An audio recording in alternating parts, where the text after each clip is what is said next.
Ang ganda. Akala ko nagawa ko na lahat. Akala ko napuntahan ko na lahat sa Palawan man. Hindi pa pala. Kaya po lang drone natin, no? So, ito yung dinadaanan namin ngayon. Nakikita nyo. Ayan, diyan kami pumasok.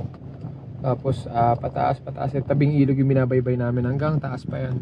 So, hanggang sa man may daanan pa dito sa tabi ng ilog na to, babaybay natin.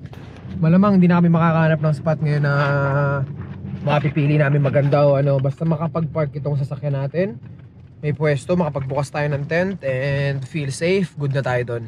So guys, okay pa ba kayo dyan? Ayos lang, kamusta? Ayos lang po. Good. Ayos. Yeah. Ayos lang ang buto-buto. Ayos lang kanina, parang ngayon. Medyo challenging na siya. Aray! Ay, sombrero ko! Sombrero ko! Kita, yung sombrero ko tumapit sa puno. Sombrero ko nahulog po. Ganda na cup ko. Binigyan po namin sila ng option kung gusto nila pumasok sa loob. Pero ang sabi nila, Wala namang masarap dito sa labas kung mapapasok. Mas challenging. So, akitin natin hanggang saan yung pinakakain ng sasakyan. Okay ba yun? yes! Aray! Okay na okay.